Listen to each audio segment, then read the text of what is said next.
gudoomiyaha hay'adda dhowrista tayada Somaliland Muuse Xasan Xaaji Yuusuf oo weheliyo Faysal Maxamuud oo kamid ah gudida commission-kaasi ayaa gaadhay kantaroolka deegaanka beer ee dhinaca bari ee magaalada Burco kaasi oo lagu qabtay daawooyin aan soo marin habkii iyo nidaamkii ay hay'adda dhowrista tayada Somaliland u dejisay. ugu horeyn waxaa halkaasi ka hadlay isduwaha hay'adda dhowrista tayada gobolka Togdheer iyo commissioner Faysal Maxamuud waxaana ay ka warameen daawooyinkaasi. imika waxaanu haynaa muddadii 5 casho ayaan wadnay hawsha soo far 5 casho waxaanu qabanay 3 kartoon oo ka yimi xuduudka soo dhaafay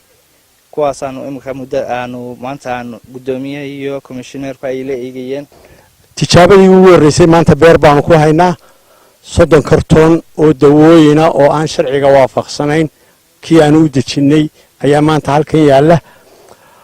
waana hawl soconaysa hawshaasina ilaa Sool iyo Sanaagna way soconaysaa galbeedna way soconaysaa waana tii naloo igmaday. gudoomiyaha hay'adda dhowrista tayada Somaliland Muuse Xasan ayaa sheegay in hay'adda dhowrista tayadu ay tallaabo ka qaadi doonto cid kasta oo baalmarta nidaamka hay'adda u dejisay daawooyinka soo galaya guud ahaanba dalka Somaliland. kormeer baan ku soo marnay kormeerkaas oo daarana sidii dawada dalka soo gasha ee xuduudda ka soo gasha loo sugi lahaa tayadooda loo heli lahaa waraaqihii ama dhaqdhaqaaqii sharciga ahaa ee ay dalka ku soo gali lahaayeen annagoo taa tixraacayna qoraalkii ka soo baxay xafiiska hay'adda dhowrista tayada bishii koowaad 7deedii oo mamnuucayay wixii dawad dalka soo galaysay ee aan haysan certificate of origin wax leehdo iyo packing list annagoo taa daba soconna ayaanu halkan ka fulinay hawshaas oo tiimka gobolka Togdheer ay mudaaba gacanta ku hayeen wayinkaas oo tayadoodiina aanu hubinayno packing koodii ama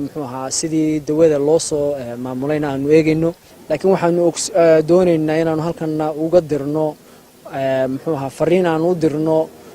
ganacsatada waliba kuwa dawada ka ganacsadaan wixii dawada dalka soo galaya aynu fiiro gaara laga bilaabo xilli sanadkan aynu fiiro gaara siinay waan isla ogeyn laakiin imika inaanu xoojinayno waxqabadkii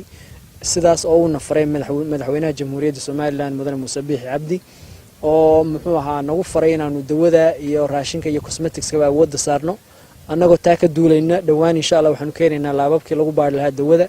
laababka ka hor documentskan ama macluumaadkan looga baahan yahay dawo kasta inay dalka ku soo gasho ayaanu xoojinaynaa dadka dawada ka keena inay fiiro gaara iyo taxaddar dheeraad ah ay u yeeshaan dawooyinka dalka soo galaya oo ay hubiyaan tayadooda oo waraaqaha ama documentska hay'adda dhowrista tayadu ay